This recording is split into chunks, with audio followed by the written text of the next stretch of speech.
Bienvenue, chers auditeurs, dans ce nouvel épisode de À cœur ouvert with Fire. Aujourd'hui, nous plongeons au cœur de notre puissance personnelle, dans cet endroit sacré où personne ne peut nous atteindre sans notre permission. Nous allons décortiquer l'art de la non-réaction. Dans notre ère de l'instantanéité, de la notification permanente et de l'opinion crue et souvent brutale sur les réseaux sociaux, notre paix intérieure est l'actif le plus précieux et le plus menacé.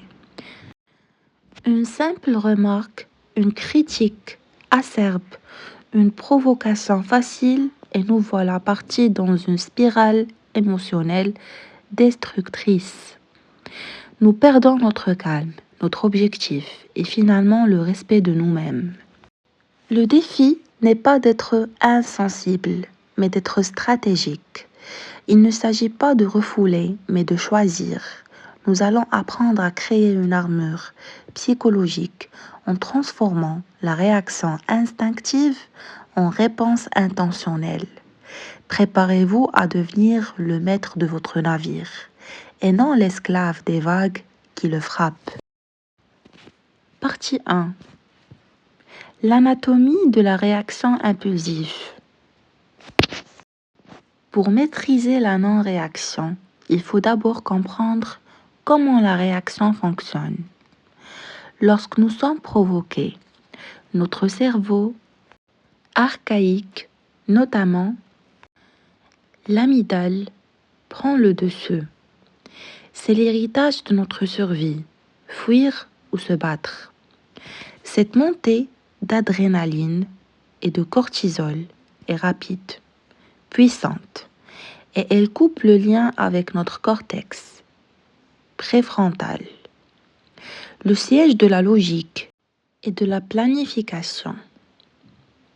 Nous disons des choses que nous regrettons, nous prenons des décisions stupides et nous laissons notre adversaire gagner en nous déstabilisant.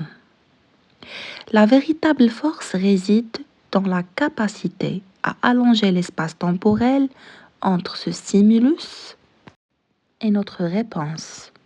Ce concept magnifiquement encadré par le psychiatre Viktor Frankl est la base de notre liberté. Frankl, survivant des camps de concentration, a découvert que même dans la souffrance la plus extrême, l'homme garde une liberté inaliénable, celle de choisir son attitude face à ces circonstances. Frankl a dit: entre le stimulus et la réponse, il y a un espace. Dans cet espace réside notre pouvoir de choisir notre réponse. Et dans notre réponse réside notre croissance et notre liberté. Si Frankl a pu choisir la dignité et l'espoir face à l'horreur, nous pouvons bien choisir le calme face à un commentaire désagréable. Partie 2. Les leçons de l'histoire et du stoïcisme. L'art de la non-réaction n'est pas une invention moderne. Il est au cœur des sagesses ancestrales, notamment le stoïcisme.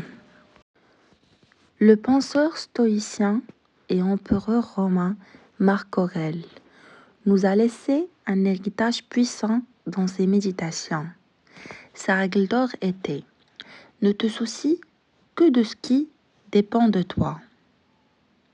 Les opinions, les critiques, la mauvaise humeur d'autrui, les embouteillages, tout cela est hors de votre contrôle. Lorsque vous intériorisez cela, vous cessez de dépenser votre énergie à vouloir modifier l'incontrôlable. Pensez à l'exemple historique de Nelson Mandela. 27 années de prison. Imaginez la haine, la rage, la vengeance qu'il aurait pu accumuler. Pourtant, lorsqu'il est sorti, sa réponse n'a pas été de réagir à la haine passée, mais de répondre à l'avenir par la réconciliation. Il a délibérément choisi de pardonner et d'établir la vérité. Car s'il savait que la haine et la réaction auraient fait de lui un prisonnier même en liberté, son calme stratégique a été sa plus grande arme. De même, le Dalai Lama, confronté à des décennies de conflits et d'exil, prêche l'amour et la compassion. Il ne réagit pas aux provocations politiques par la colère, mais par une posture de paix inébranlable. Ces figures nous montrent que la non-réaction est le choix de la souveraineté personnelle. Partie 3. Le désamorçage. Analyser le messager. Lorsque la critique frappe, notre instinct nous dit de nous défendre. Mais changeons de perspective. La non-réaction nous invite à devenir des observateurs et non des participants au drame. Il y a deux types de messages. La critique constructive, elle est spécifique, factuelle et vise votre croissance. Celle-là, il faut l'écouter attentivement. Et puis, la critique destructive, la projection. Elle est vague, agressive et souvent disproportionnée. C'est l'autre personne qui déverse son propre stress, sa jalousie, son sentiment d'échec sur vous. La non-réaction stratégique consiste à reconnaître la projection et à ne pas l'absorber. Pourquoi donneriez-vous du crédit à la mauvaise humeur d'une personne qui ne se contrôle pas elle-même? Le célèbre investisseur et homme d'affaires Warren Buffett est connu pour son calme légendaire face aux turbulences du marché. Il ne réagit jamais aux paniques, aux gros titres émotionnels ou aux rumeurs. Sa règle est de s'en tenir aux faits, d'analyser la valeur et de rester intentionnel dans ses investissements. Il ignore le bruit extérieur, car il sait que le bruit est fait par ceux qui manquent de confiance et de vision à long terme. Sa non-réaction face aux provocations du marché a fait sa fortune. Partie 4. Technique avancée pour l'ancrage. Maintenant, passons à la boîte à outils. Comment mettre en pratique cette non-réaction au quotidien? Il s'agit de créer de nouvelles habitudes neurologiques. Premièrement, la pause stratégique, la règle du 6 secondes. C'est la technique de base. Les neurologues estiment qu'il faut environ 6 secondes pour que le cocktail chimique de la colère, adrénaline, retombe et que notre cerveau rationnel puisse se réengager. Lorsque vous sentez la tension monter, ne dites rien.